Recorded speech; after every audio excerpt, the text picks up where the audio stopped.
Good morning. Good morning, people. How is everyone friends. today? I'm so tired. Same. I am not usually awake at this point in the day anyway. Oh, There will be lots of coffee today.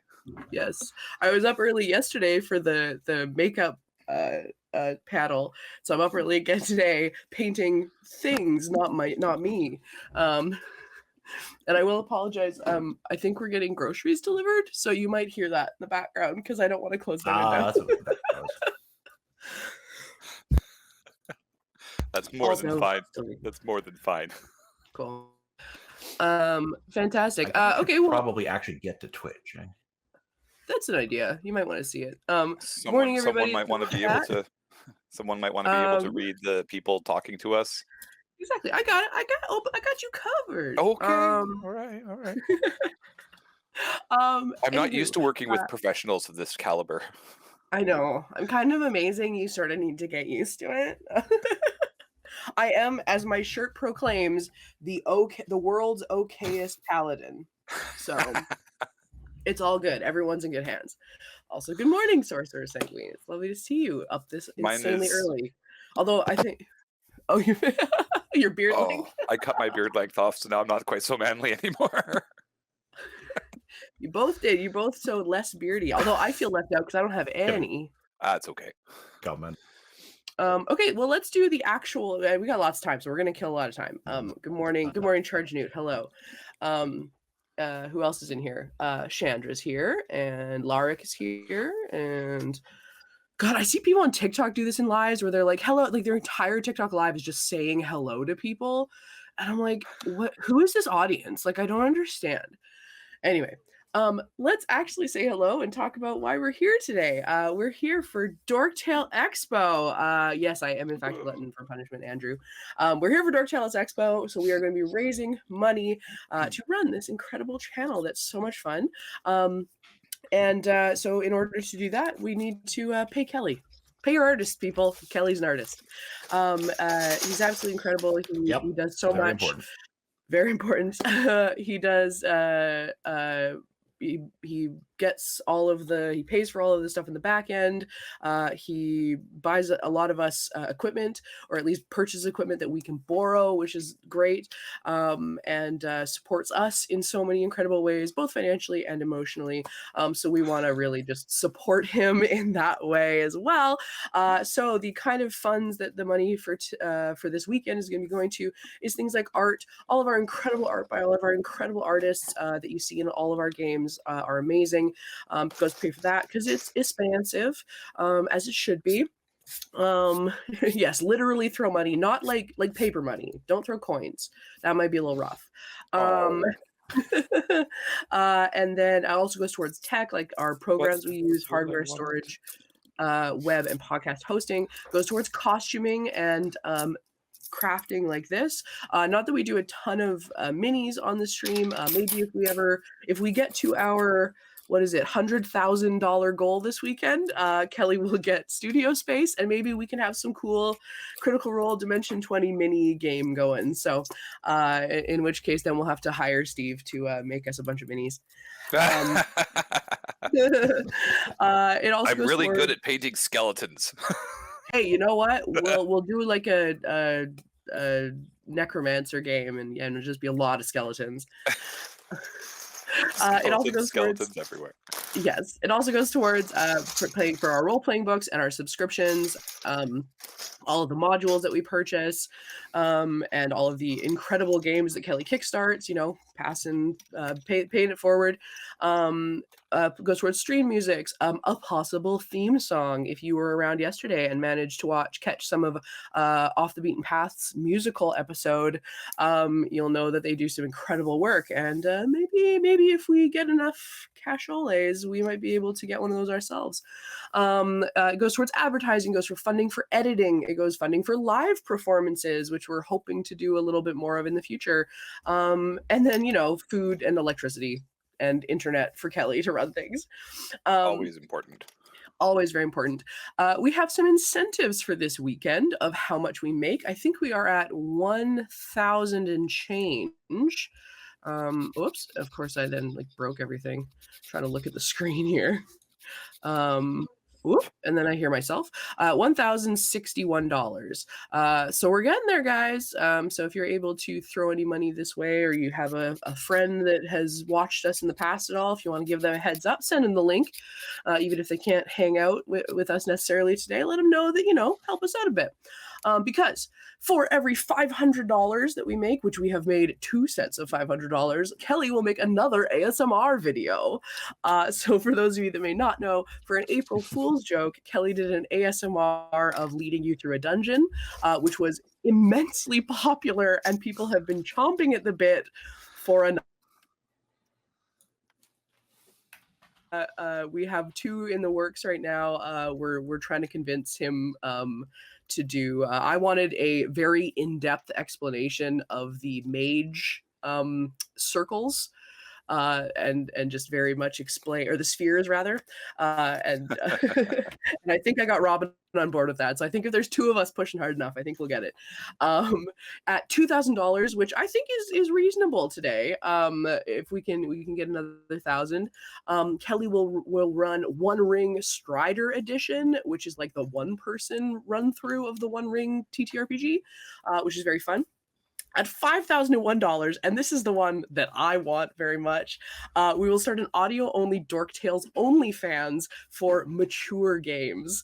I made a joke about this on stream at one point, and we kind of got a lot of people say that they wanted it. So I think it would be fantastic, and definitely a place for some more maybe intimate ASMRs, and we'll cross them, get both of them. At $6,000, we will run another Dork Tales Expo in the fall or winter, so you get 2 per year.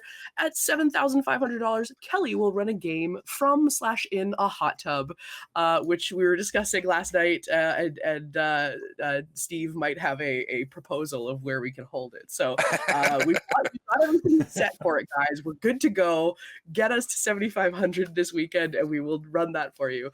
At $10,000, Kelly will start working on a novel and limit his games to a sane number per week, which I'm going to say Kelly comes through on all of his promises. I don't know if he'll make this one for you, but we can encourage. I don't know if he can work I don't think less. he's physically capable. Yes, exactly.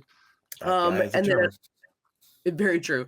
And at $100,000 a month, Kelly will take a month off and sleep before finding studio space to rent, which is very cool. Gives everybody an opportunity to catch up on all of our backlog of games. Because I know a lot of you are saying, "Oh my God, I have so much to watch, and I'm so excited, but I only have so much time in a day."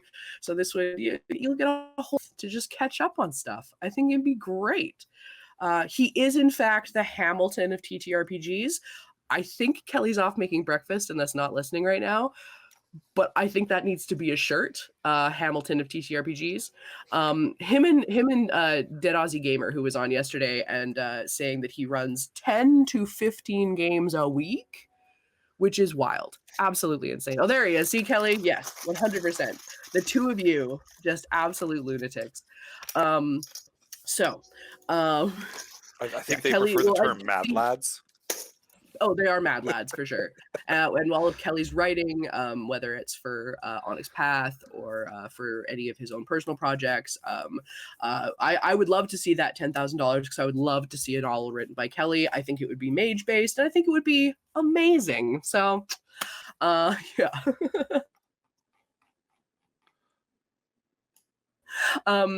The other way, if you don't want to, if you don't want to throw a big or aren't able to throw a big chunk of money this weekend, we do have our Patreon.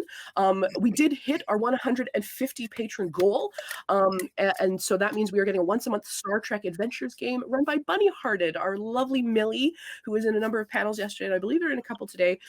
So definitely come check that out. I'm super stoked for that. It's going to be amazing. And if we get 30 more and get to 180 patrons, Kelly will do I put 180 and Kelly together. Kelly will do a 180 and run a game in a system voted on by patrons. So like we said, the man is nonstop. At 200 patrons, Kelly will run an Avatar: The Last Airbender game, which is a very cool system, and a lot of people are talking about. I think would be a lot of fun. And at 250 patrons, we will run a monthly just chill chat night, whether that's like a co-working stream, or we can all like work on our games, or even just to hang out and chat with people, kind of thing. So something just real low key, which would be a lot of fun. So go check out our Patreon if you haven't already. I'll try to put a. You're right, Sorcerer Sanguine. Kelly's face is too complimentary for everything else in the world.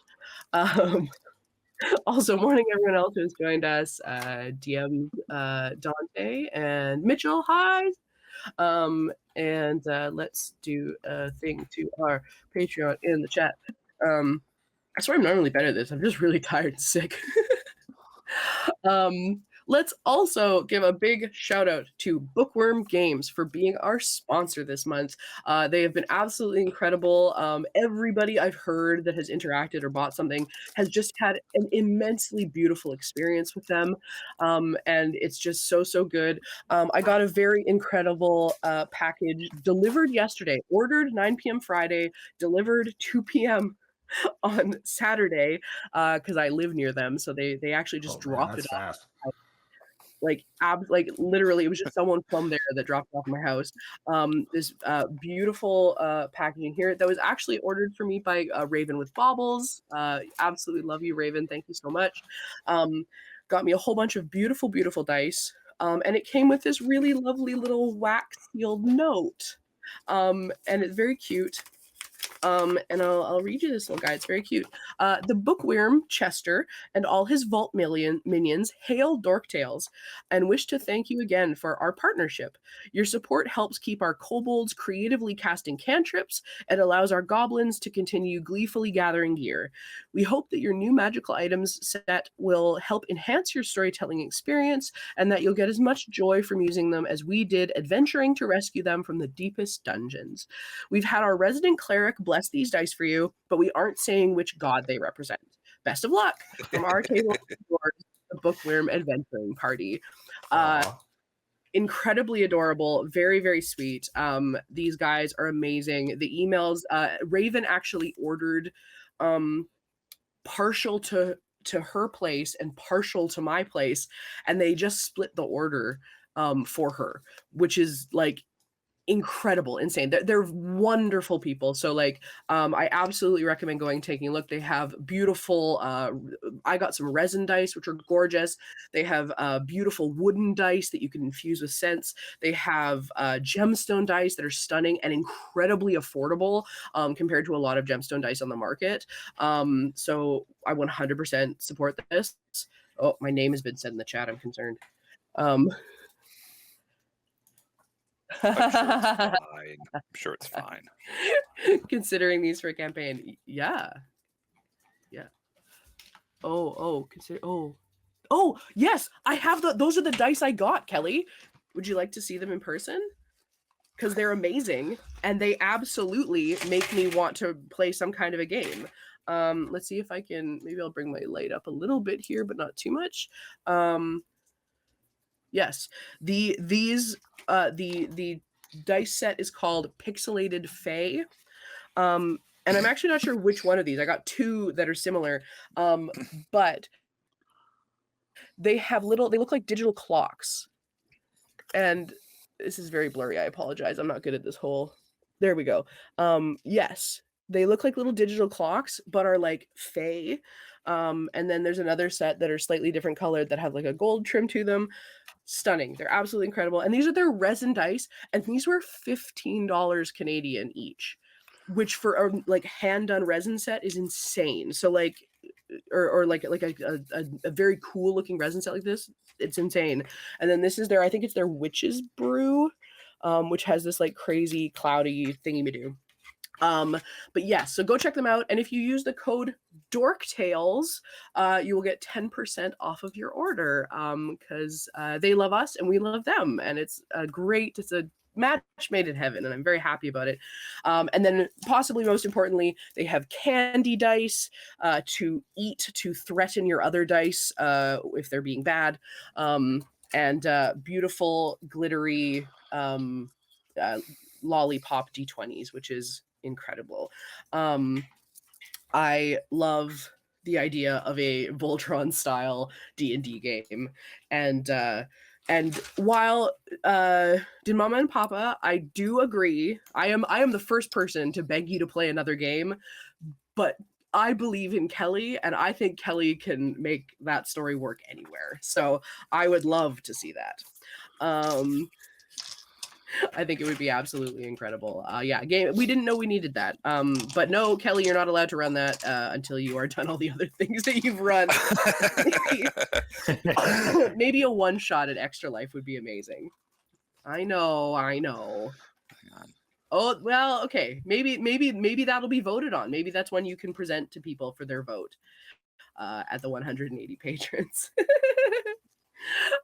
Incredible. Yes. So they have incredible things. They also have a wonderful Kickstarter for quest chests, which are it's a really cool little box of stuff that is system agnostic, so you can use it whatever game system you're playing in, and it has maps and handouts and stories suitable for any size party. 1 to 4 sessions worth of material depending on how fast your group is. Special items like coins and props, curated sound effects and music, and sometimes even edible items like coffee and tea. So go to questchest.info for more information and check out their upcoming Kickstarter. And maybe most importantly, especially to us, and I think probably, actually, I don't know too much about what games, aside from war games that Steve are into, but they are releasing World of Darkness D10 sets, which are incredible and beautiful. And they have gem sets out right now, so you could get a set of amethyst D10s, which is beautiful. Okay, I've wasted enough time, guys. There's no such thing as wasted time here. Okay, let's start with find out what we're working on today. Steve, what are you working on this morning? So I am working on a campaign map for one of the games that I will be playing in with my friends. We play Warmaster. We're getting into Warmaster, and we're going to have a little battle. So I am building a hex map for our little attempt at clobbering each other with tiny models. I don't know what I'm doing yet. I'm just kind of freehanding it as I go, and we'll see what comes up with it. I've got an ocean edge right now, and I'll probably have mountains eventually. Beautiful. I love it. And these are ones you 3D print, right? Yes, these are ones that were 3D printed. I believe at the time I didn't have my 3D printer up and running, so a friend of mine printed them for me. Oh, but nice. they're just they're just a little hex. Hang on, where's my light source from? There it is.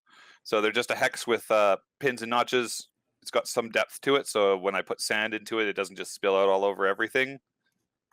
And yeah, they will all link up eventually. I don't know if I'll get to it today, but I will be attempting to have like a river or two running through, and cool. We'll see how it goes. I'm just kind of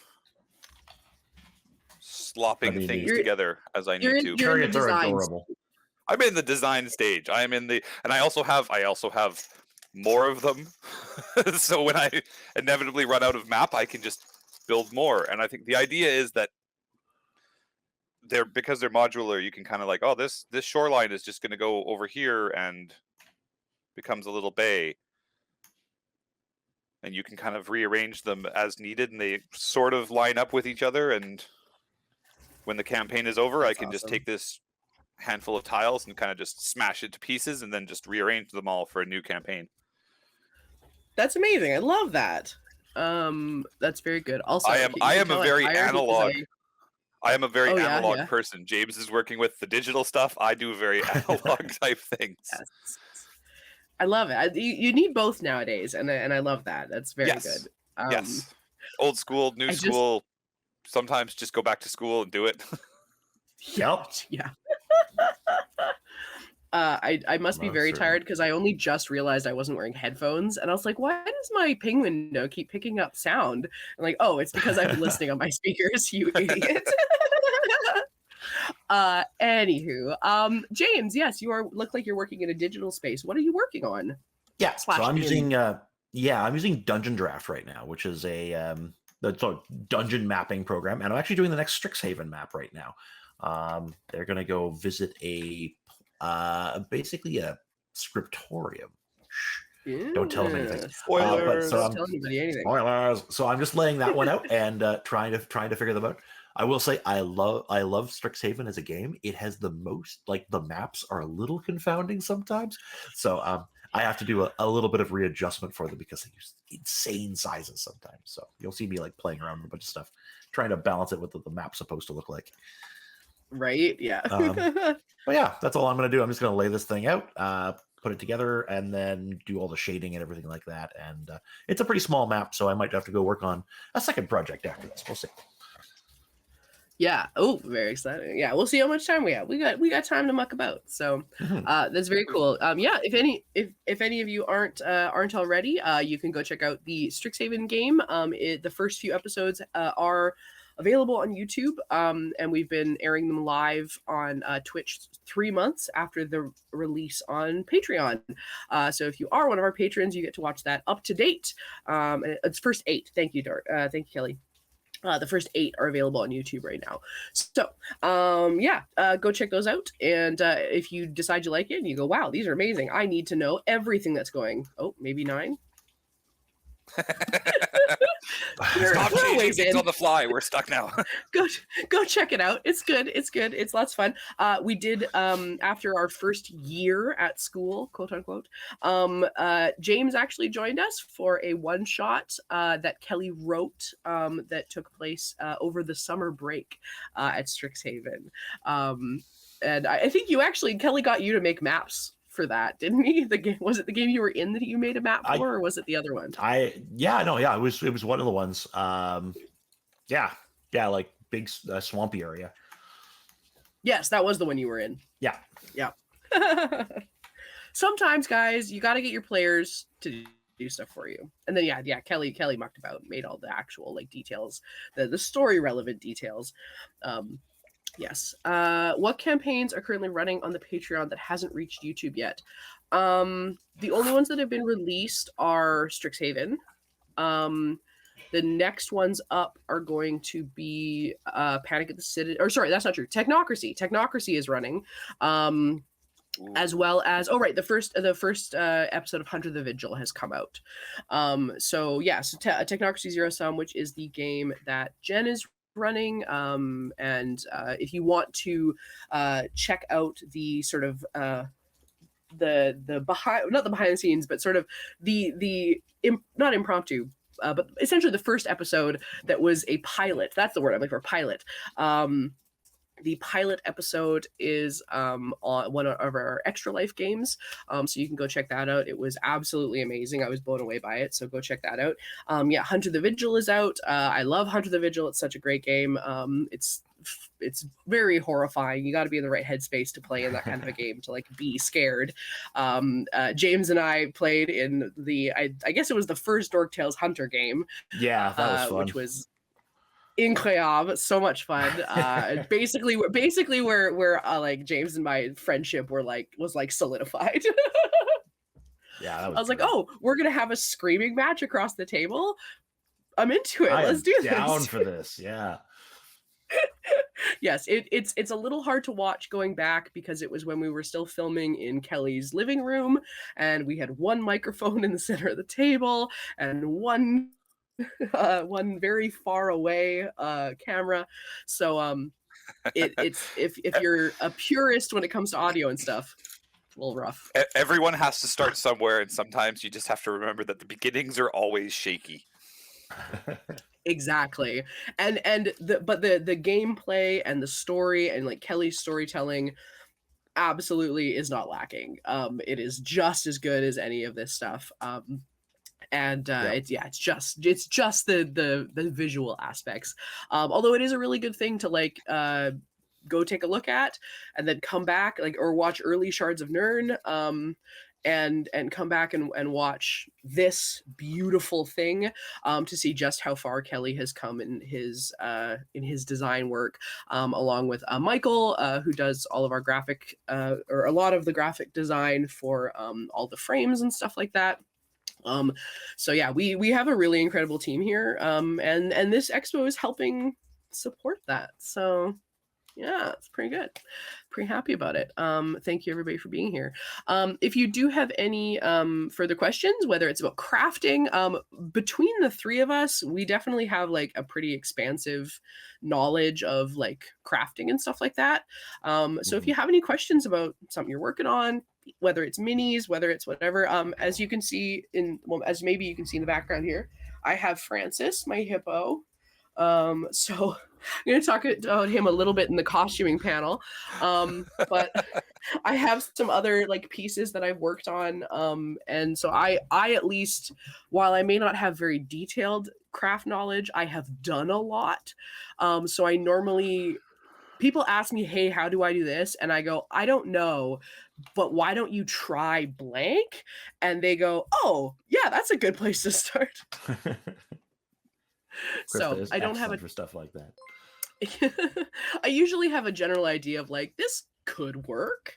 Do you want to try that? And it's usually not like perfect, but it's pretty close. So It's not spot on, but it puts somebody in the right direction. Yes, and that has always been, even I've worked a lot of retail, and that has always been my like I can almost never give you an answer, but I can definitely tell you who you need to talk to. And hello everyone in the chat. So Steve, why don't you you were talking a little bit last night when the three of us were talking about the game that you're playing, because last time you were here you were doing Warhammer, I believe. Yes, and I still do now? Warhammer. But you were working on Warhammer last time. This time I was working on Warhammer. I mean, I have like these little guys here. I'm testing. Yeah. I'm testing out my color scheme for some like skeleton construct guys. I love it. Ossiarch Bone Reapers, like everything is just kind of, it's all scattered across my desk and kind of everywhere here. I'm currently building in the background a dwarf necromancer. Oh my god! Kind of model for the space dwarves in Warhammer 40k. He's gonna. I want to play him. That's amazing. I've got him made, and then gonna have lightning bolts all coming out of his hands up from the ground into his hand. I haven't quite figured out how to do the lightning bolts yet, but I'm sure that Krista will tell me something to go in the right direction with it when I get there. Yeah, hey, hit me up. I'll throw some really weird ideas, like, I don't know, like draw it out in hot glue and then peel that off so it's see-through. Oh no, well it doesn't have to be lightning. It doesn't have to be see-through lightning, because I'm just gonna paint it. Oh, that's and true. I'll paint it so that it looks like it has some light coming out of it. I think presently I'm just going to try using some really, really skinny wire and kind of building an armature, and then I'll just sort of glob some super glue around it to give it some sort of three-dimensional depth. A little bit of something, yeah. But yeah, I don't work with super glue too much, so that's or sorry, not super glue, hot glue. That's very cool. I've got my hot glue gun. What is that? This is my hot glue gun. It has hot glue sticks, and you put the hot glue sticks in there, and it's battery powered. Where did you get this magical device? I keep buying all these weird little doodads that I find, and so like this one came from Wow Stick, which okay, I got. Yeah, I know. We'll talk. Don't worry about it. unless the viewers want to know more. Would you like to know more? And thus the geek exchange begins. The geek exchange begins. The crafting nerdism begins. Yes, absolutely. That's amazing. The caffeine. No, please. Yes, the caffeine is starting to kick in. Yes. No, I think that is one of those things. A reliable battery powered hot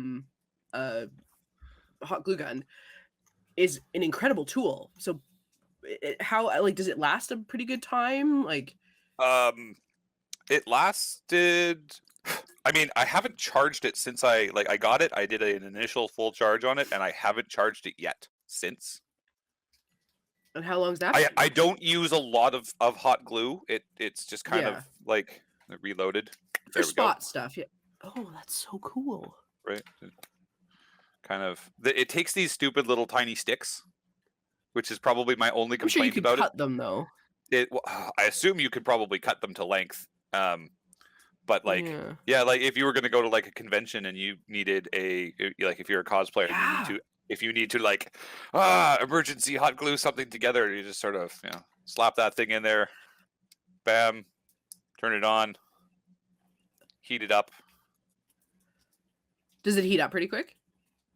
It heated up in about 30 under a minute, I would say. It's operating, and the battery is now dead. Okay, There That's you not go. We bad. found the limit.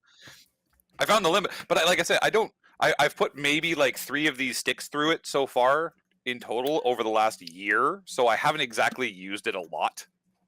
Oh, but it holds the battery well, which not a lot of things lithium-ion do. battery, so like and nice magnetic tip case, so like Oh when my you're done, you God, can that kind holds the things. of it has room for 3 spares.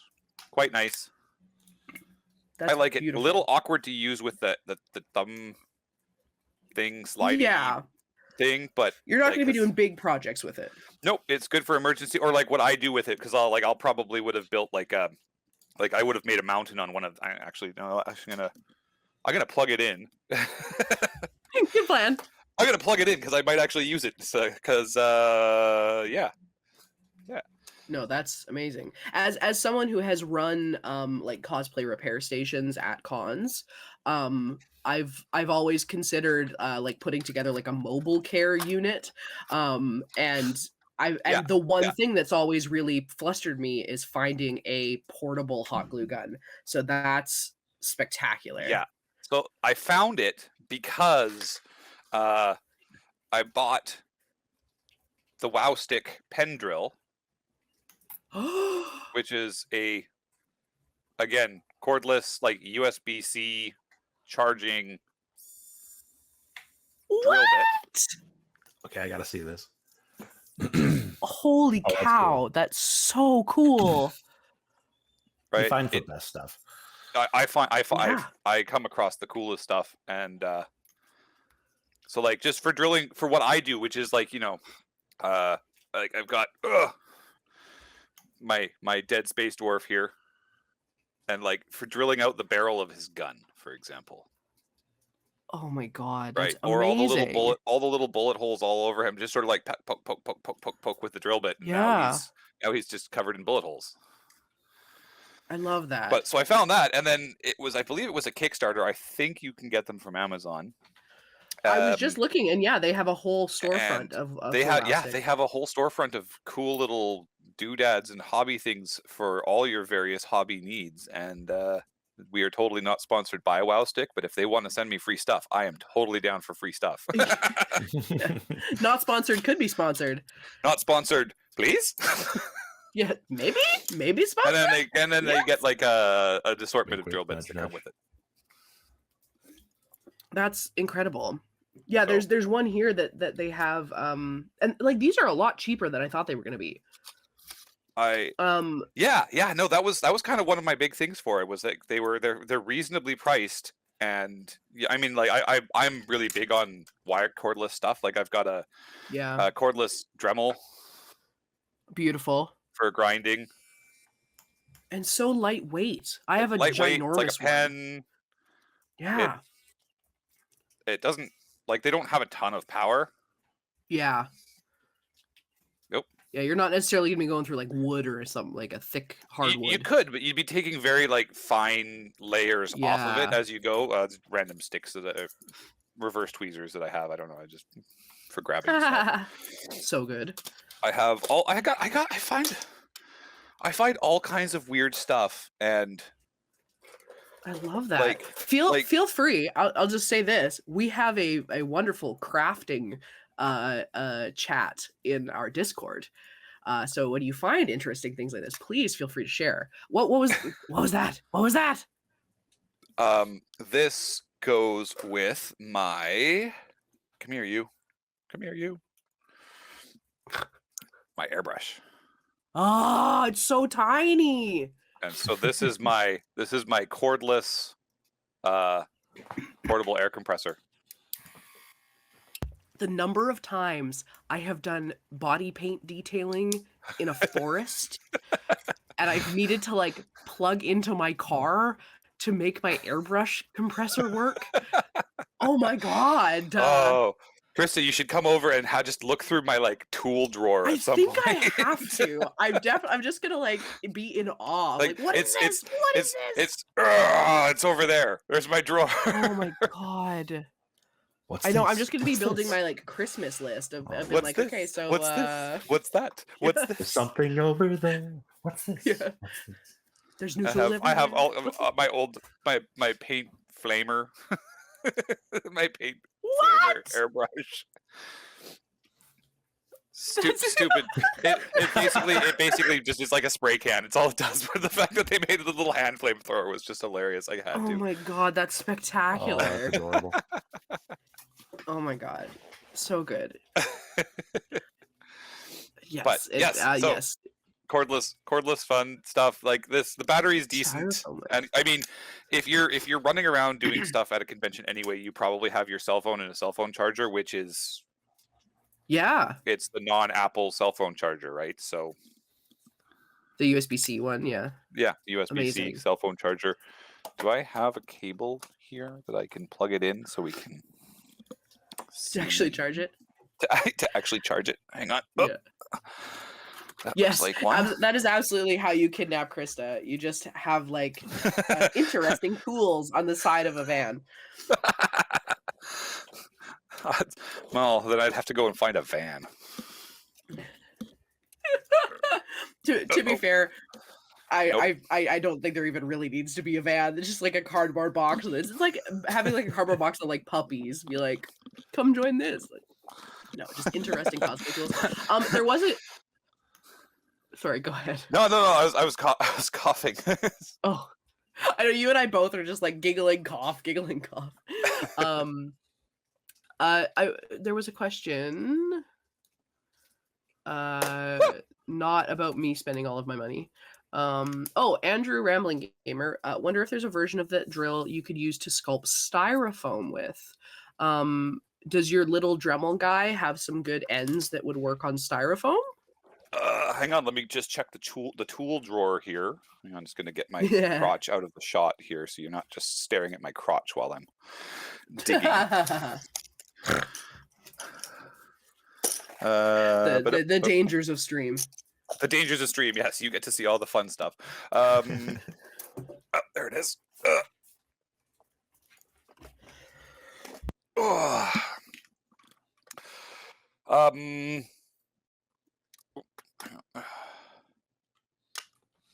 I hope that answers your question there.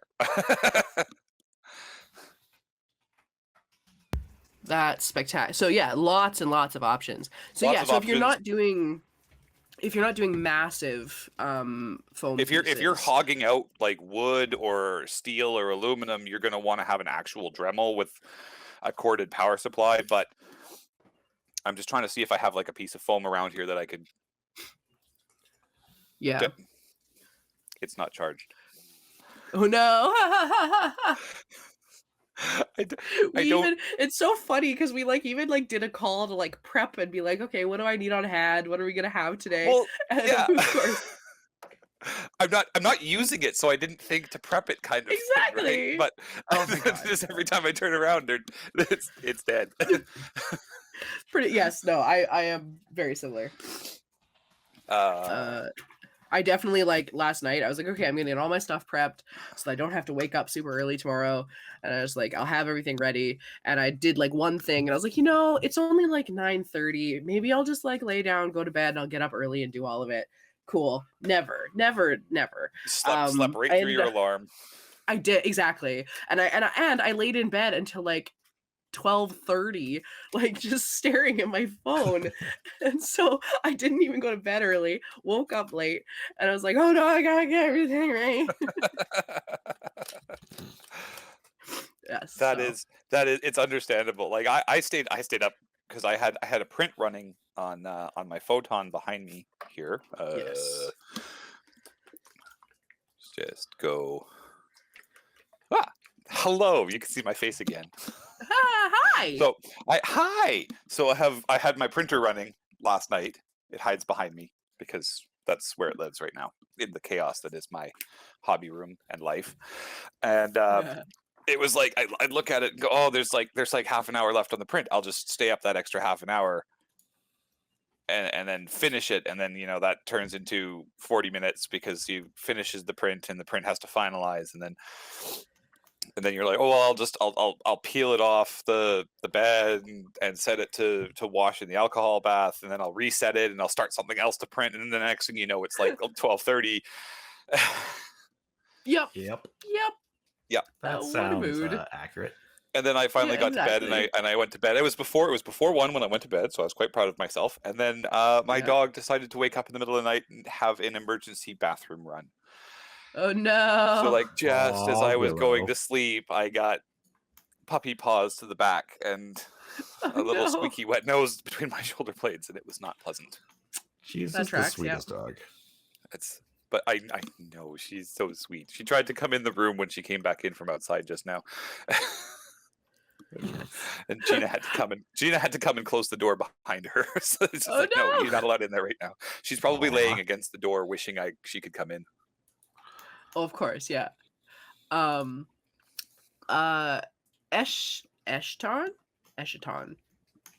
like echelon, but with a T. Echelon has advised, don't print resin in your room. The fumes are hella toxic, not just sticky. Which I believe we were having a little bit of chat about. We were, and if you look here, I have my open window and my ventilation fan. Yes. So by all means, very good. Please do well ventilate with resin printers. They are hella toxic. Yes. Be very, very careful. I wanted to get one for my school, and that was like my limitation too. It's like not sure I can pull it off because of that. Yeah. Hella toxic. Do not drink. Yes. Do not do it. Consume. I'm sure it looks delicious. Do not consume. I mean, also like the peanut butter jar of isopropyl alcohol that I have also does not do well with the fumes, but no, not so great.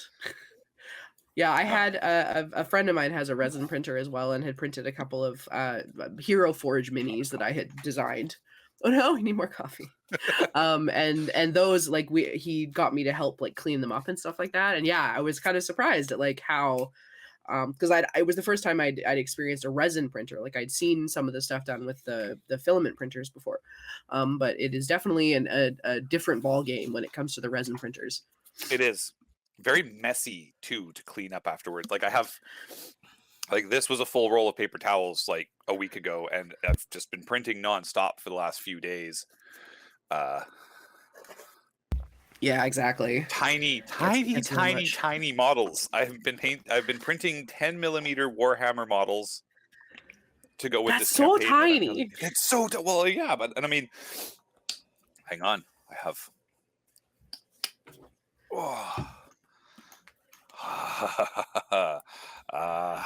Oh my goodness! I have an army. Ah! They're so tiny. They are. They're moving. I love the cannons. They're little cannons. Yeah, yes. yeah. The little cannons. So there's where's my thing there? Little cannon. Aww. Little cannon with guys. Oh my gosh. Little cannon with guys. That's I've got little steam tank. Oh yeah. Imperial steam powered tank. That's spectacular. I know I obviously know that James knows them, but Adam and Taryn, right? Yes. Okay, yes. Did you ever see the diaper bags that I made for them? No. They wanted one of the things on there, when they first had their first son, 5 or 6 years ago. Don't say those words. It makes you feel old. I know, it's awful. But they wanted 2 diaper bags. They were like, yeah, we'd like one that's like a backpack and one that's like a side one. Kind of one for Adam, one for Taryn. And so our friend Nick, we and I went and we found a couple that were like pretty nice and weren't like insanely expensive, but like really cool and had a lot of features, but that were just sort of plain because we were like, okay, well, like Adam and Taryn are both giant nerds. And so like we need to get them something that like fits their nerd. Um, They are the Accurate. smallest giant nerds ever. They are the smallest giant nerds. Yes, 100%. So we were trying to figure out like, okay, like can I find any nerd things? But it was like you could kind of find like Disney baby bags, and that was about it, right? Nowadays there's starting to be more like, especially like Dungeons and Dragons, like diaper bags and stuff like that are good. But we couldn't find anything that really felt right. So we bought these very plain ones and then designed Warhammer designs and Yes. painted them onto the bags. So we had the oh god, what are the Nurglings? Yep. Yeah, Aw, the yeah. little guys, but made them like babies. So they had like little diapers and they were like little chibi Nurglings that had like Aw. bottles and stuff. Nick designed them and I painted them on the bag. And then because I think Adam predominantly plays Sisters of Battle, but he loves Nurglings and Nurg and Oh, thinks I thought he they're was delightful. chaos. Okay. He's Oh, maybe just it is chaos. kind of in general, but yeah, anything. Just as a lifestyle kind of. That's an accurate description. Right? But no, he and then Taryn plays orcs, right? Yeah. So we made like little baby orcs. So there's one that like is in like a diaper with like a giant helmet like over its head with a big like hammer. And then there's one that's in a little red wagon because it has to be red because that means it goes faster. Yep. So he's in a little red wagon with like a giant like a big cannon on the front of the wagon. It's so good. Yeah, they were fantastic. That is awesome and amazing. Yeah, very good. My- Couple fun things. Okay, we got some questions. Hang on, I'm being remiss in my duties here. That's okay. We've got time. We can always double back to questions. We'll get I it. Yeah, apologize exactly. if I Lots miss of anything. time. Like I can't see much with my setup. It's all No, exactly. Yeah, I yeah. have the chat like open on my screen here, so it's Yeah, all the good. chat's tiny off over to the side. I can barely. I Yeah. have to lean over here whenever you Yes. see me lean this way. Whenever I go this way, Reading the I'm chat. leaning to try and read the chat. All good. Mine's quite big here. So, okay, what do we got? Good morning, Raven. I was talking about your kindness and dice earlier. So, good morning and hello. We're making fun of Traz's leg. yeah, that's kind of a staple. And Bunny Oh, yeah. Hearted is here. Hi. I was also talking about how Hi, wonderful you are Emily. and running. Yes, very incredible definition. And that's a big part of the resin printers, right? Like that's kind of their whole thing is they do the tiny definition the filament printers just can't. Yes, but then also at the same time they can't do the large scale things that the filament printers can. Yes. You know, like if you wanted to print an Iron Man mask, it would be on the filament printer because it has enough space you could put it onto your head afterwards. Whereas the resin printer is like the size of your cell phone is kind of the about as big as you'll get. Yeah. Yeah.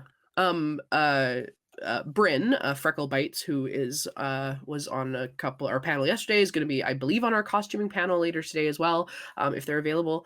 They use filament printing, and they've been doing like cosplay props and stuff like that. So been slowly. They did a very, very cool mask for their Vi cosplay. Which was very cool, sort of a gas mask looking thing. Very neat. I recently purchased this very cool filament printed, it holds a can, which is very neat. But it is interesting because like you really can like, you can see the filaments and stuff and you can see where the lines are. Yes. Which you definitely don't get with the resin. You still do, but the lines are like so tiny. So yeah, 0.05 of a millimeter thick, so they're much thinner, and And if you know where that's, I mean, the worst part about like being the guy that prints things is I can always see the lines no matter how good the resolution is. I'm just like, oh, it looks like absolute garbage to me because I've printed this thing and it just doesn't look very good because I can see all of the lines. Yes, exactly. It is very much one of the, and I feel like that's a good line with like most people, most crafting is saying like, you know, you're always going to see it, right? Like you really need an outside view to be like, no, it's not garbage. You're just really focused on it. Yeah, hang on. I'm gonna see if I can get this into. Speaking of focus, I'm gonna see if I can get this into focus. Yes. Hang on, I have to bring up my focus thing. Focus, camera controls. Focus. Oh, he's so tiny. He's so small. Tiny. Oh my goodness. More focus. More. But like more focus. But like you can see his skull. That's wild. And so tiny. And so yeah, so tiny. That's incredible. It's like, you know, when you're that close, when you're that close to the camera, and it's like, oh, geez, there's like paint under my fingernail bed. Hang on a second, I have to clean that. Oh God, my fingers are so dirty. Right? My fingers are always dirty. There's certain spots on my hands where I just have like a permanent layer of black dirt just embedded in the cracks. Yeah. Because trying to reach my phone here. All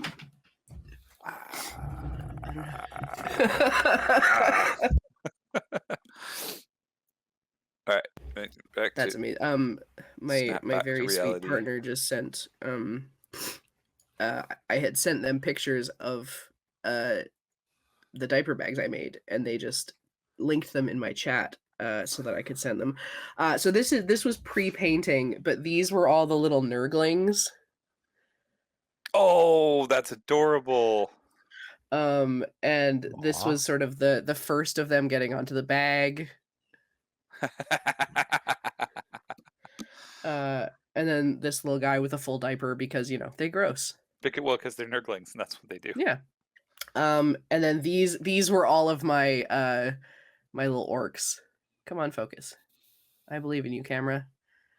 You can do it. Maybe you can do it. Stop looking at Eeyore and look at the orcs. It's not going to do it, but you can kind of see. This one's got like a big thing on its head. Yeah. I like this guy because he's got one of the little like propeller hats. There you go. And an axe. And this one with his he's got little rockets on his little cannon. All right, hang on. Very good, yes. We do have a couple of questions that I did finally find. Wonka was asking for James. Where do you get your assets? So the assets that I tend to use are from Forgotten Adventures. They do have a Patreon and things like that, but they have like 20,000 different objects. So it's kind of like it's kind of hard. Well, actually, I guess I can kind of show you. Just give me a second here. Let me just redirect my position of stuff here. Can I see the side window? Ah, dang it. Here we go. So let me just go cancel off my search here. And so these are just kind of the mundane ones, but then it just keeps going.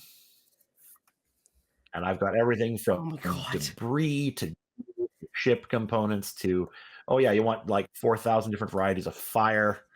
You know, I can be like, oh my God, all sorts of stuff. I've got, I shouldn't have closed my window there. Yeah, back. Of all the different varieties, you know, I've got even full on parts, where was it? I've got cabbages here somewhere. Cabbages. As a As a quick cabbage note, oh my god, amazing. As a quick cabbage note, Bookworm Games does have cabbage dice. Oh, nice.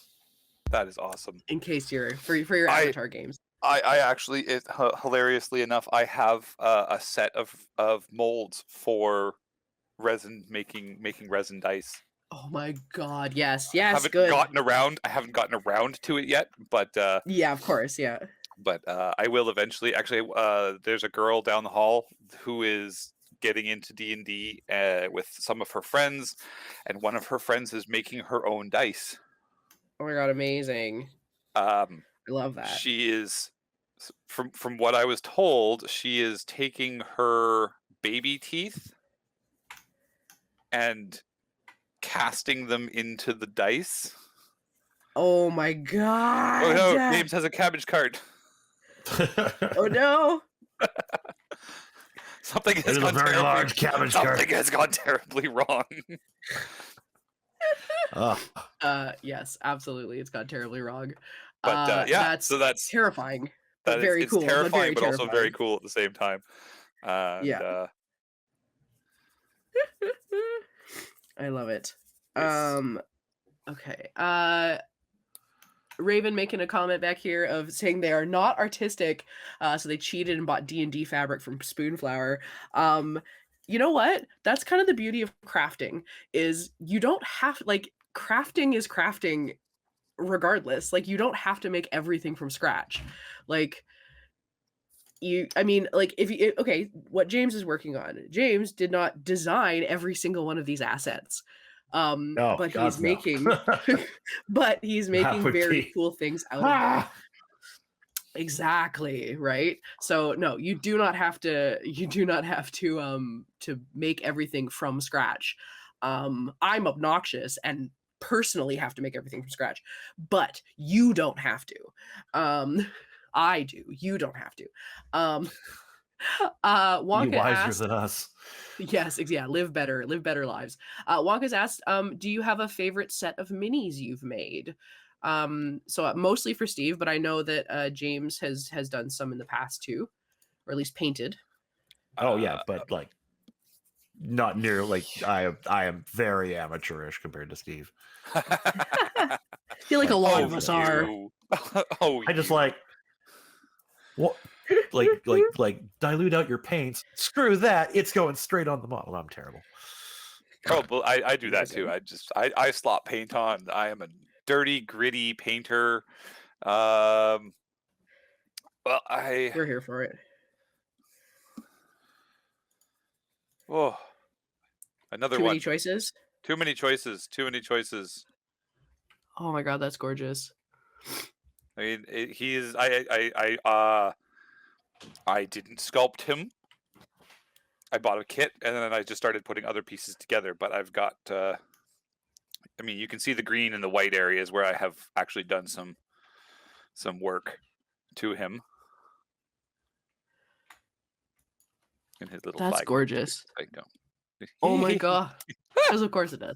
Oh no! Well, it'd just be way easier to paint it when it's not connected. So it just sits in there and yeah. So I've got him that I made. I've got, oh geez, I don't know. Yeah, I've too many things to say. Like, I've just got so much stuff going on. I have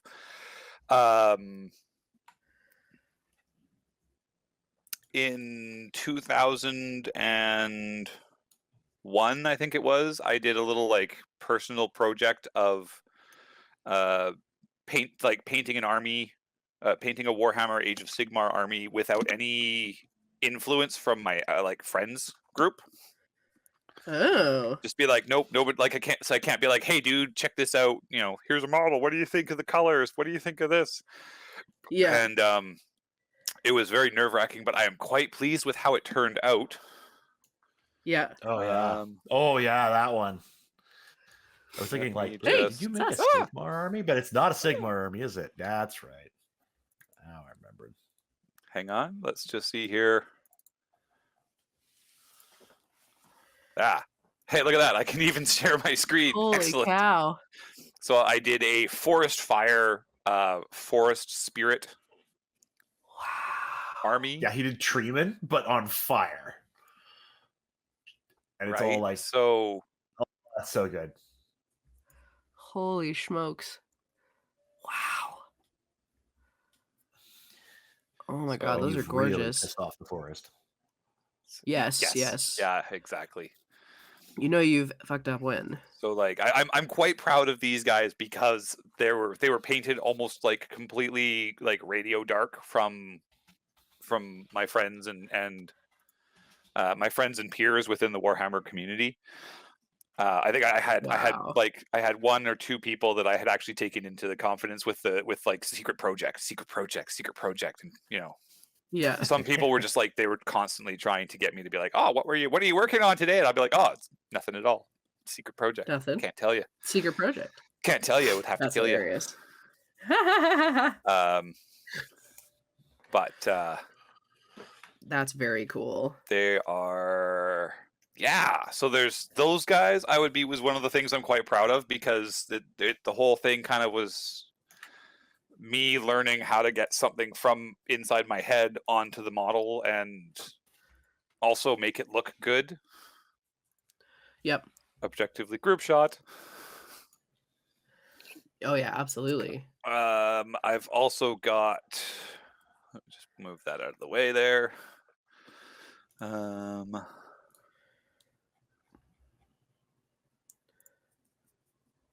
Where is it? It's trying to find like photos on my computer. It's, oh my god, where the hell did they all go? Yeah, pretty much. While you are taking a boo, I'll just Cole Drake made a comment about there's also a financial considerations, right? Some things can cost a lot of money while other methods can be very cost saving. So there is definitely a swing of time versus money. So if you have time to sit and work on something, then Yes. that's the way to go. I often find myself in a position where I have, like you said, like getting something from your head out into the physical realm, where you kind of end up being like, I have this exact image in my head and nothing else will do. And I can't find this exact thing, and I can't afford $400 to get it like custom made. So you're like, well, I guess I'll do it myself. Yep. There it is. There we go. So the other one that I'm quite proud of was I made a terracotta army. That's The so terracotta army is so cool. And it's it has spiraled horrendously out of control. Yes. I have so much stuff for it, and then the rules of the game discontinued that particular army that I play them as. So now I have this army that I can't use to play games with at all. You just need a giant diorama that you can just like have on display. I did. Yeah. Well, it looks like, I was going to say, it looks like one. Do you have it like out in your house? No, I have display cases that are. Let's close some of these windows. Get these out of the way. Ooh. I have display cases that I load them into the display cases, so like you can just kind of come and peek in, and I've got all sorts of different. I kind of change the stuff through them as I, month to month. I'll just be like, okay, I'm going to take these guys out. I'm going to put my like spider army out, or I'm going to put this. You're like this a little project. art gallery. It's like little art galleries. Yeah, I have three display cases in my house, and I just kind of. Yeah. I just kind of move things around and. That's very cool. Just looking to see if I have. We're getting into work in progress shots of stuff now, so let's fair. go the other direction. There's that. Another little comment from Coldrick. They said, is that a 75 millimeter? I think they were talking about that big one you had. The first one you showed with the flag. The first one that I showed with the flag. The first physical one you had in your hand. Was that a 75 millimeter? How big was that guy? That guy. No, he's not. He is 30. He is a 32 millimeter model. So a big boy compared to the ones you've been working on. He's margin. Like, I mean, here, let me grab my dwarf necromancer is marginally shorter. But again, he's a dwarf and the other guy's an elf. So Yeah. He's a dwarf standing on 2 zombies. Yeah, exactly. And the other guy is an elf standing on a tactical rock. So Yes. like the models they're not horrendous. Like, no, it's not a 72 millimeter bust or anything like that. Oh, fair. I do not feel comfortable painting something that large. Yes. But yeah, that would be a time for sure. And yeah, did any of you guys like when? I guess it depends on when we kind of got into it, because I know I don't think any of us were quite working on things in the 70s, but some of us were born in the 80s. Cole Drake had mentioned that they were painting metal minis, metal 25 millimeters back in the 70s and 80s. Yes. And I started playing D&D with my boyfriend at the time, with his family, who had been playing, like his mom and his stepdad and his uncles, who all had been playing since like first edition dropped. And so they had a ton of the old like lead figures that they had all painted. Yeah. Yes, what were you doing before you were printing? I do have some of the pewter / white lead models kicking around still in my collection. Yep. They've kind of gone the way of the dodo bird in terms of I hate working with them, because cutting them up and using the pieces is just an awful lot of additional processing involved in it. Absolutely. But the terracotta army does have some pewter models in it, because having to go outside of certain ranges and find non-standardized models, they typically come in like white lead, pewter, zinc tin, stuff like that. Yep. What else we got here? Oh yes, Chef has recommended to be like the ancient emperors and get buried with your terracotta warriors. So hold on to those. Yes, I plan to. I plan to. I actually have one. Oh, geez, I will have to dig into the photo vaults here. My wife and I took a trip to China when we first got after we got engaged, and I brought one of the little terracotta warriors with me, so I have a terracotta warrior in front of the terracotta warriors. Oh, that's very cool. Card 2. Picture of my dog. Unfortunately, because of the scale of everything, it's like nope, that one. Yeah, there we go. Flip my screen share.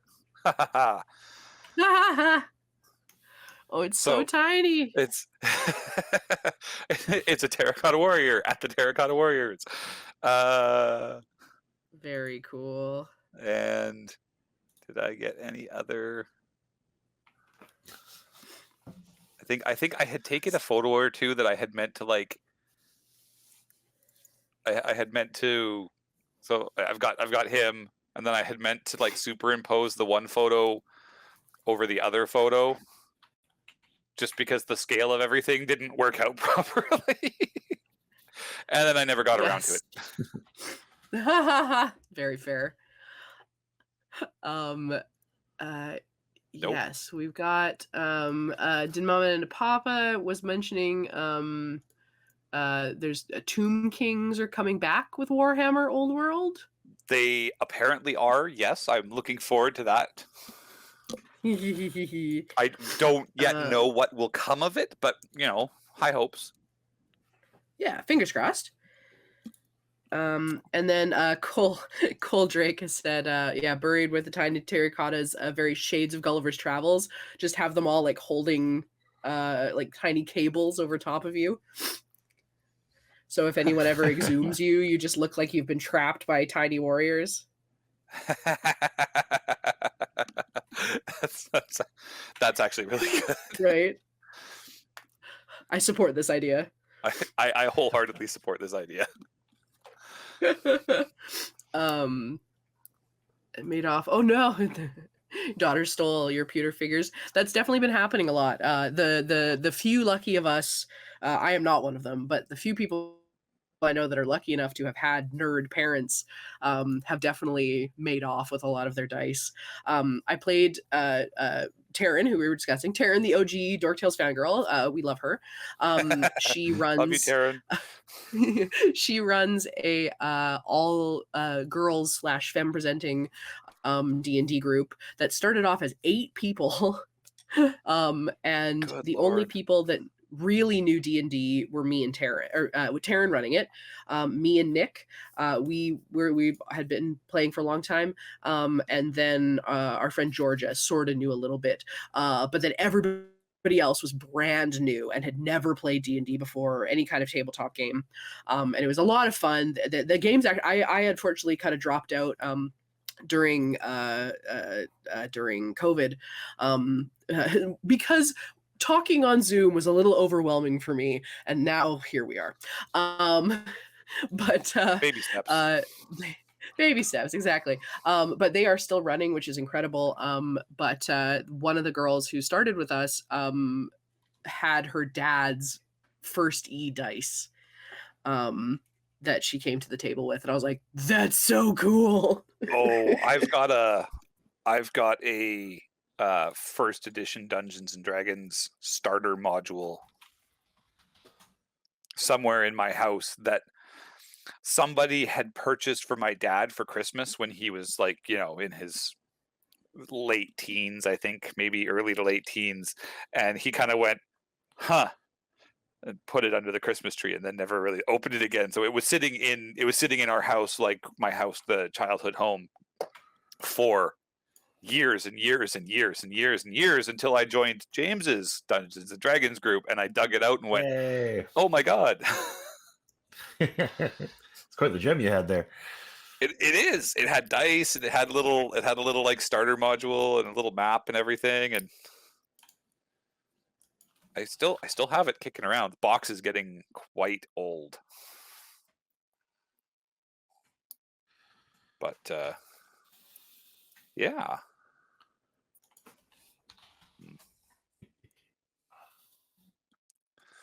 All the table Get a glitter. better one of these. So I can't much actually see anything because I was flipping through photos. Now all my screens are all messed up.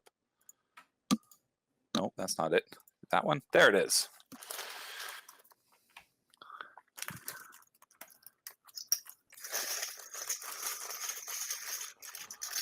I'm sorry. I've been talking this whole time, and I've been muted because I coughed. I said good morning to Breck. Hello, Breck. You're wonderful, and we love you. Oh, hey, Brett. And then I also was commenting on Riggs saying that James needs to be buried, trapped by a bunch of rainbow dashes. You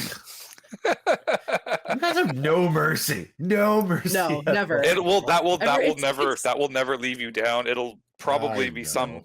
some jerk will come and spray paint it on your tombstone after you've gone. Yeah. You will Just never. a little like holographic sticker. Yeah. I'm gonna put It's that in okay. my will. It's like Make sure Traz's you leg scrub thing. it It's just- clean. Yeah, there you go. Just in perpetuity. Yes. But no, Breck saying that while he did not have nerd parents, he did grow up with his mom being very supportive of his geek hobby. So that was where they got to all play, which is very cool. I love that. It's very, very good. That's nice. I think people are like, we've moved through the satanic panic for the most part. There's still some crazies out there, but for the most part, everyone's kind of moved on. So it is nice to be able to see a lot of kids. James, you run a D&D club, right? Yeah, I run a D&D club from my school.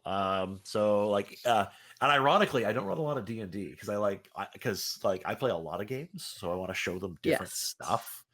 So like we've been doing Changeling the Lost. I just finished a Call of Cthulhu one, like Nice. a modern one, where they were Oh like my gosh. investigating a shipwreck that had like void holes getting eaten out of from the inside of it. Oh my gosh.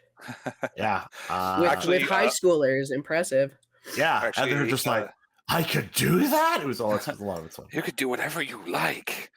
It's actually Yes. it's funny enough. They Oh. a friend of mine here in town is also a high school teacher who runs the high school D&D campaign, or rather she's the That's liaison awesome. for the high school D&D group club.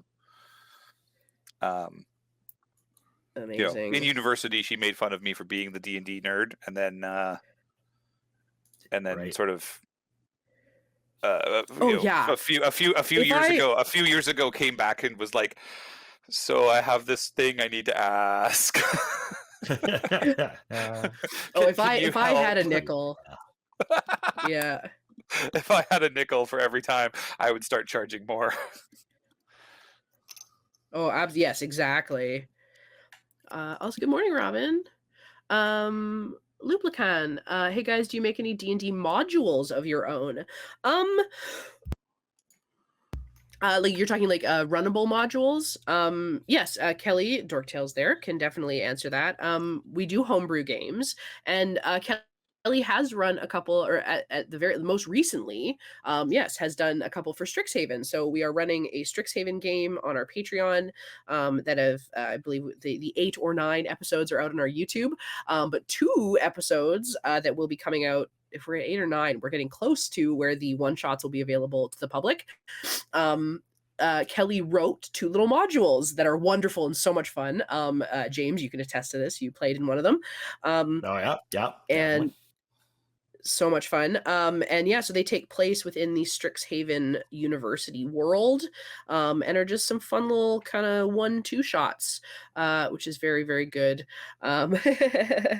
And yeah, it's very, very fun. So I hope Kelly is quite good at that. He's done a lot of writing for different game systems, but mostly a lot of lore for things like the Vampire Chronicles of Darkness, World of Darkness, one of those 2.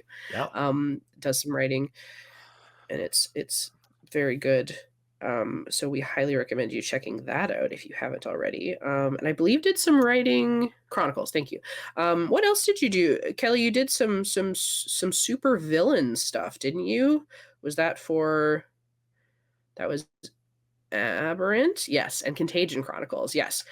So everybody go check those out and read Kelly's amazing work and see how good all that is. And you wrote? Oh no, you just wrote the guy for the one. Was it for? I can't remember now. There was one that they were playing that Travis was running people through, and there was a big scary guy. I'm not sure if that was just a character or if that was the actual model. Yeah, you do. Is writing down just a few sentences as a conceptual base for a module. I'm thinking of making one.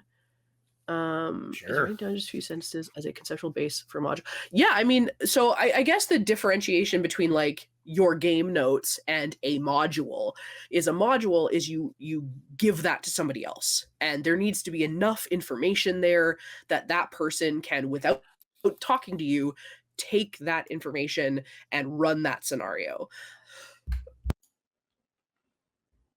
Excuse me. Yeah, so definitely so having just sort of a base concept would not necessarily count as a module, but if you're going to write one, you want to have your stats for all your major things. You want to check those out. Yeah, there you go. Check out Storyteller's Vault right there. Kelly has shared the link. But yeah, so your module needs to be very like have everything thought out, have stats, have if there's an investigation check to find something, you want to have the DC for that. Unlike in Strixhaven the other day where I was like, where's the DC for this? I have no idea. Yeah, so check that. Yeah. Oh yeah, Breck having some credits on IMDb. That happened to me. I had no idea that I had credits on anything, and a friend was like, hey, you're on IMDb. and I had no idea. So cool. Really? It's kind of neat. Yeah. That's awesome. Yeah. Well, so there's stupid things. So one, I was a PA on a web pilot, like a web series pilot. Or sorry, no, I was makeup. I was lead makeup on a web series pilot that never went anywhere. It was a lot of fun, but no. And Lublican, absolutely, you can ask more questions. This panel in particular, we're talking about crafting. No, and you were stuff. limited to one question per person. One question only, no more questions. Yes, but ask as many questions as you like. We are specifically discussing right now crafting and doing miniatures and different things like that. But we're all game nerds. We're happy to answer questions. You can also check out our Discord. Kelly, if you want to share the Discord link, we have a whole TTRPGs chat where you can just ask as many questions as you want. And there's tons of incredible people on there that will answer your questions. Yes. Dodgers Lakers fan. I wish D&D had less of that Stranger Things season 4 stigma where people think you are devil worshipping. High school teacher running a D&D club that's grown exponentially. Amazing. 6 students to 20 plus. Oh my god, that's awesome. 3 different campaigns going. Oh my god, that's incredible. I love that the high schools are really getting into it. Well done. Yes. Yeah, fellow D&D Yeah. teacher over here. That's amazing. Yeah, I love that so much. Yes, absolutely. I fully support this. This is so good. Good on you for pushing through that, because you're right. There is still a little bit of that stigma of the kind of like devil worship stuff, but I think there's so many TTRPGs out there now that like I often say, oh, I'm playing a game like Dungeons and Dragons, but it's pretty easy to be like, no, we like go watch an actual play. Like, you know, send them if anyone ever tells you that you think we're worshiping the devil, send them a link to one of our games. And maybe not like mage or vampire, but like send them one of our send them a Strixhaven game and like tell them that we're worshiping the devil. We're in Magical University. No. Exactly. Yeah. We're just doing it's whose line is it anyway? But we rolled dice to make decisions. Like, yes, the only thing we are worshiping is Kai's abs. Correct, Kelly. Very good. Yes, and yeah, that's awesome. I'm so happy to hear that. I'm glad that it's really taking off for a lot of people. So, yes, very good. I'm gonna continue to cough. One moment. One day this cough will leave. But yes, but yeah, and if anyone has any other questions there, I will say that I've been kind of secretly working on a thing that I was supposed to have finished last Extra Life. And my biggest apologies to Wise, who I don't think is in the chat, and Chef, who I'm pretty sure is in the chat. I had promised little guys to be sent out, and I did not do that because my life got a little crazy, and I just the world went wild.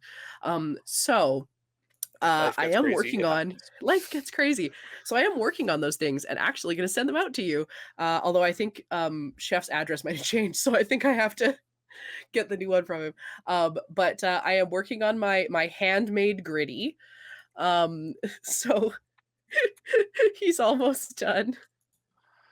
And I will send that out. And then I have a very tiny Furby in a jar. His ears fell off, but I gotta put those back on. So yes, handmade and gritty. Very cursed. Yes. I mean, I don't think anything about gritty isn't cursed. Yeah.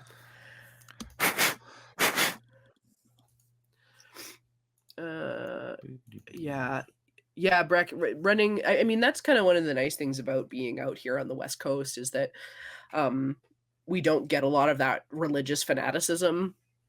It's not as prominent out here. Whereas, yeah, if you're in the Midwest of the United States, like that could be a problem.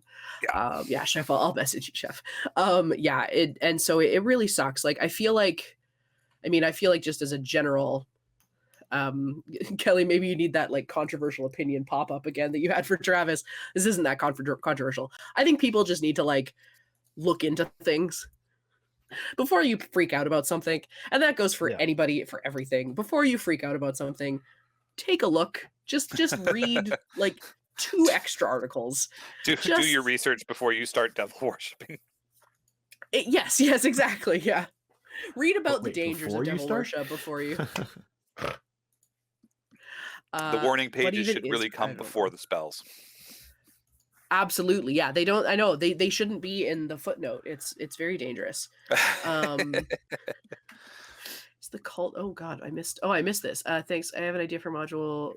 It's just more societal and less combat. A party enters a region, corrupt from the inside. Evil cult took over the region and basically infiltrated the society.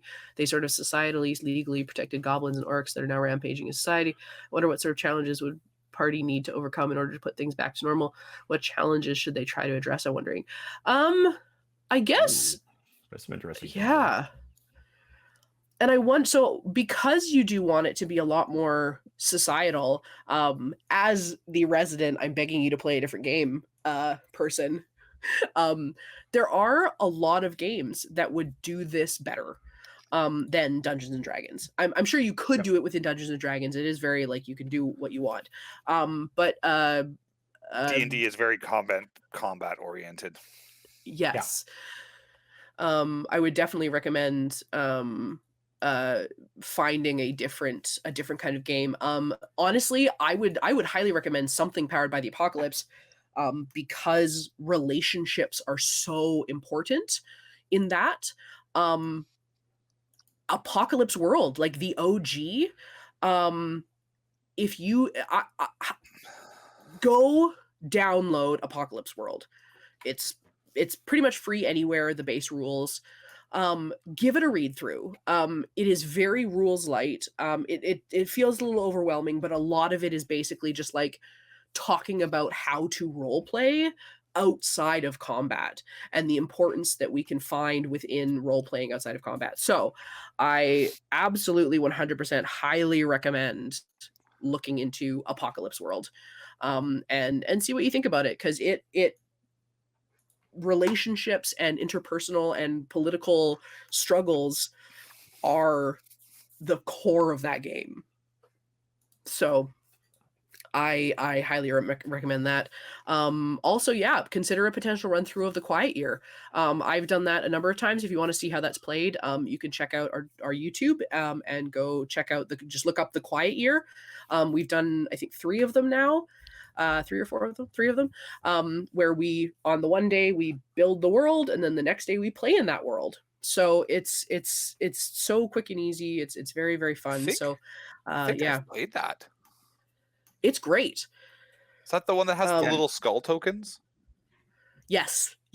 I've played that. That was a very unique game. Yes. Yeah, no dice, you just draw cards and answer questions. Yeah, you were in one of the Extra Life games, James. Oh, what was my empire called?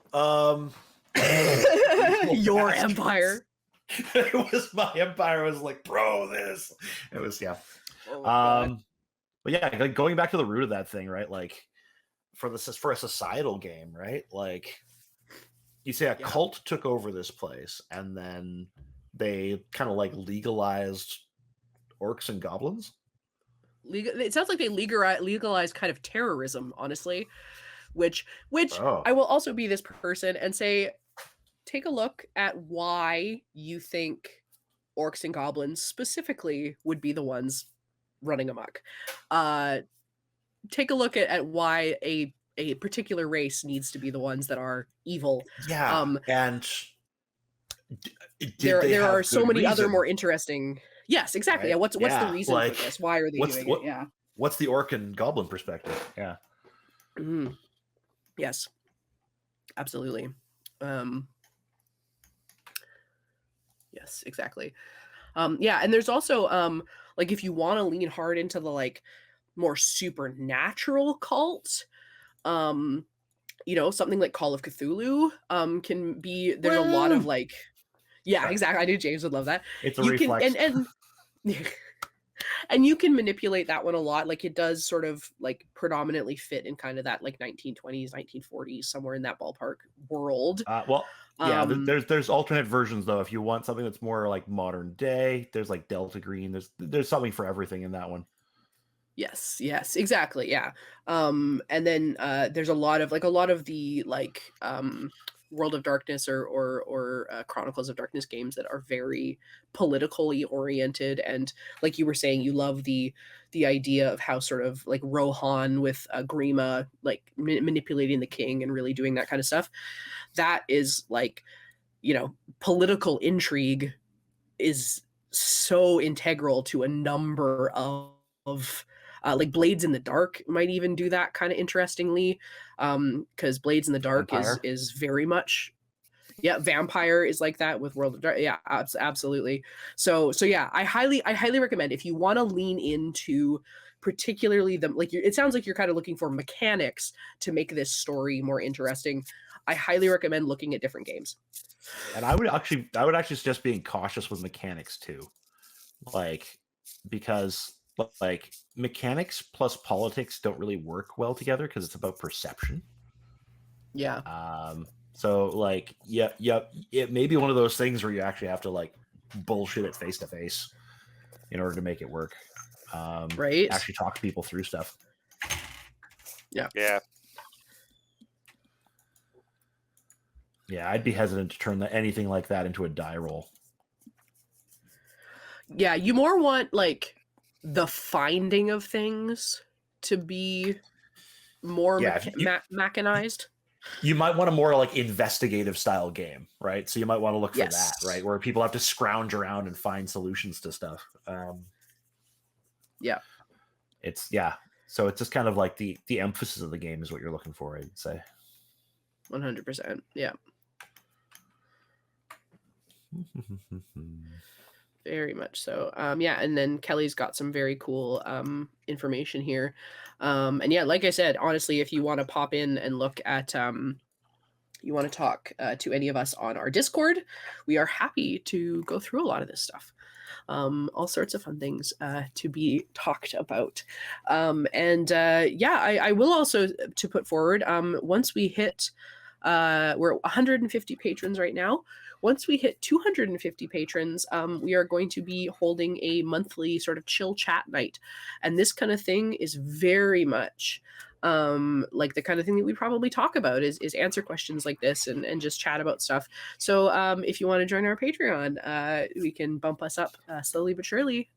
Maybe not so slowly, but surely. Let's get to 250 patrons, and then we can do stuff like this and just sort of sit and chat and talk about and help you sort of brainstorm stuff. Parliament being corrupted by the Emperor in Star Wars. Absolutely. There's a lot of, like I said, there's a lot of games that have interesting mechanics that will help with that more than anything. We are getting our 10-minute warning. So how is everybody doing? How are your projects coming along? Steve, where are you at? I'm just starting in on like the forest region of my the foresty region. I'm just using different grits of sand to sort of dictate what various things are, and there's a forest at the top. There's my map is currently it's slowly getting there. It's not something that happens very quickly. Yep. Well, and I think that's a really good sort of lesson for if anybody's watching and going like, oh God, like I'm so slow at building this, or I've tried this, but I'm not great at it. It takes time. You gotta sit there and work your way through things. So, and James, how you doing? It's looking pretty good. Yeah, so it's so I've got pretty much the layout I want. I'm still working on like where exactly I've kind of like the bookshelves look a little too regular for me, so I'm gonna have to come through and patch that up. But I'm just starting to do the floor shading, and then I have to do shadows and lights, and that's what really make it pop. It's gonna look kind of plasticky right now because it doesn't have. I basically go through and do a final pass, and I add chaos to everything to make it a bit more organic. Like the shelves don't line up quite quickly because the real world they don't. Yeah. So and then I don't know figuring out what I'm going to do with everything lines up for me. Everything is perfect. Everything is. I mean, as a construction worker, everything has to be perfect. Yes. And specifically as an electrician, it's like, you know how hard it is to. I don't know if you've ever walked through YVR Airport, but they have all of these lights that are. They're supposed to be representative of like log booms like tumbling down a river, And they are the most Okay. frustrating lights to put up because they don't follow any kind of pattern, and they are so frustrating for me to put in Oh because they're all no. haphazardly like Annoying. unlevel and unsquared one another, and it's just, oh my god. No, but without getting off topic, I won't get off topic. You don't want to know what I do in my real life. There is no real Actually, topic here. I What do you just want? I just spent before I moved back to the mainland, I spent 3.5 years working for an electrical contractor. So I actually fully Ah. understand what we're complaining about. So I get you. Yes. And yeah, sorry, James, you were saying there. And I was gonna say, like, in my defense, the building is all nice and square. It's the stuff Yes. that's inside the building that doesn't conform. Yeah. Right? Like, people are The chaotic chairs. and scattered, and chairs will True. get scattered, and people will spill stuff, and Very they'll true. put the Ain't that bookshelf the in the truth? wrong spot. Yeah. Yeah. Oh, absolutely. It'll look nicer once I polish it up. Yeah, well, it's already looking amazing. And again, thank you so much for doing this. If you have been watching Yeah, no worries. Strixhaven, any of the maps that you've seen have been done by Otheon, and they're beautiful and very, very spectacular and very kindly done. I know we say pay your artist, but I was like, hey, James, if you've got some spare time, do you mind doing these, please?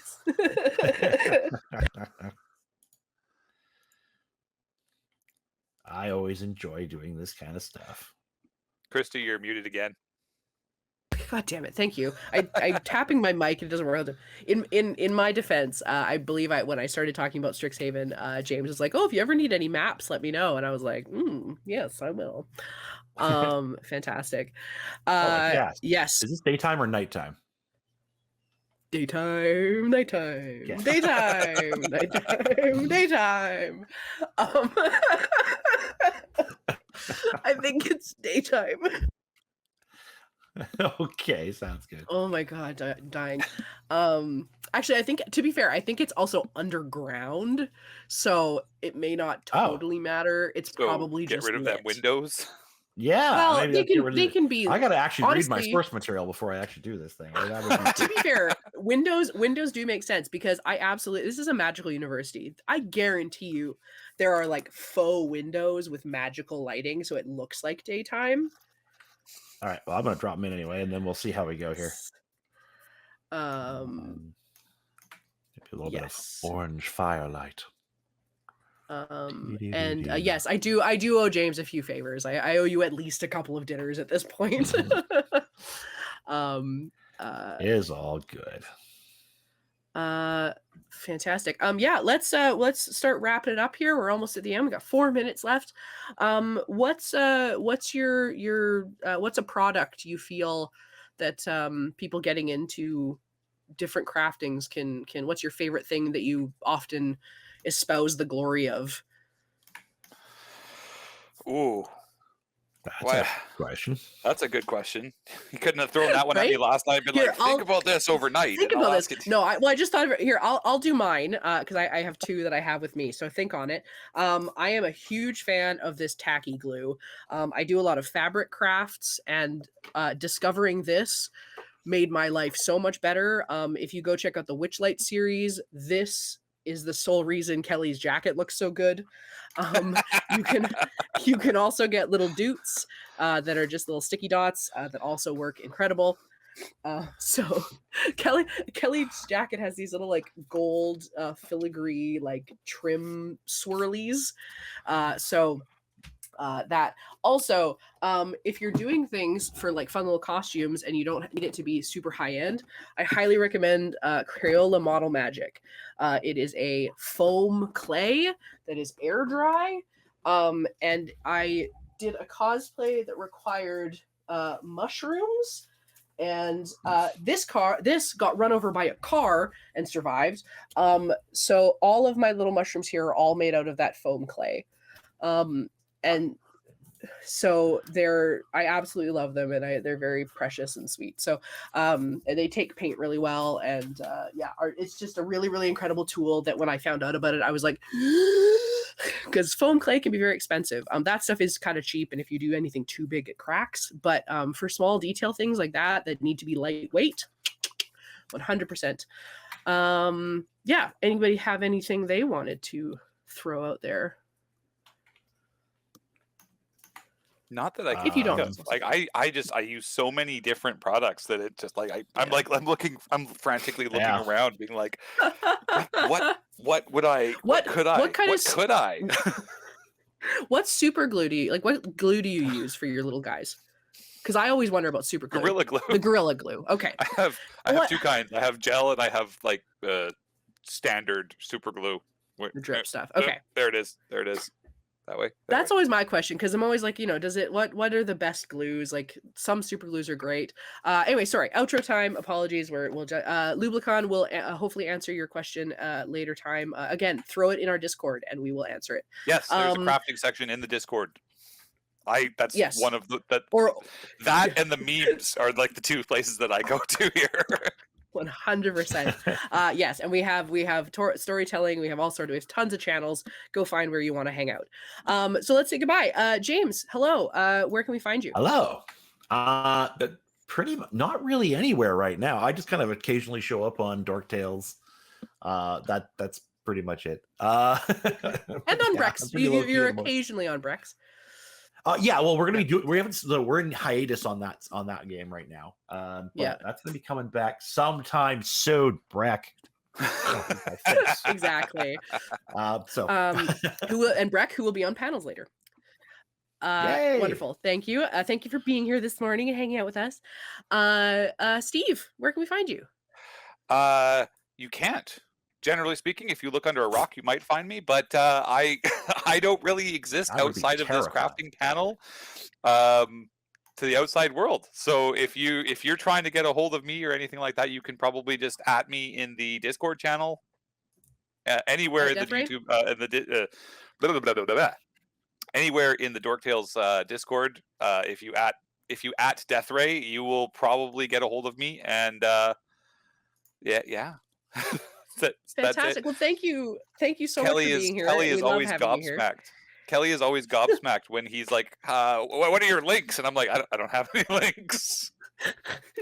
Yeah, some of us hide. Anyway, I've been Krista. Thank you guys so much for being here with us. I'm going to be in the next panel, so I'll see you in a few minutes. Kelly, hi. Hello. Hello. It is Kelly. I am. Just saying hello to everybody. So, folks, thank you so much for tuning into this episode of Crafting with Deathray. Just sounds like something that you're just like crafting with death rays, and I love that idea. Yes. Just carving into flesh, you know. Yep. So, folks, thank you so much for tuning into this this amazing panel. You guys are wonderful craftspeople, and oh, look at that fantastic bench that James just built. Wow. Ooh, shading. Beautiful. What a shady guy. Yeah, working on it. So shady. Right? Hey, thank you so much for tuning in. Quick reminder that Dork Tales Expo is a fundraiser. So if you have any dollars or cents to put in, you can definitely do that via the tip option. You can also donate to our Ko-fi. Or if you want to help us achieve some even greater heights by growing the Dork Army, you can definitely go to Dork Tales at Patreon, patreon.com/dorktales, and join the Patreon for as little as $1 a month. Thanks so much for being here, and we'll be back in a few minutes with costuming and character.